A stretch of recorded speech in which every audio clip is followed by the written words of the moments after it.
এমন একটা সময় মা অনেক বকতেন, খোঁজ দিতেন, কোথায় আছি, কেমন আছি, কই গেছি, সন্ধ্যার পরে বাড়িতে ফিরছি কিনা। অনেক তদারকি করতেন। আজ সেই মানুষটা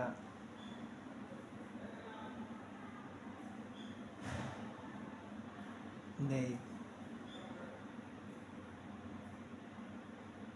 দরজা, ঘর বাড়ি সব কিছুই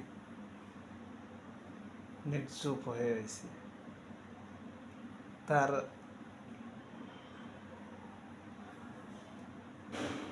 কথা মনে পড়লে নিজেরে ধরে রাখতে পারি না, খুবই কষ্ট হয়। সেই মানুষটা আজ মাটির নিচে শুয়ে আছে।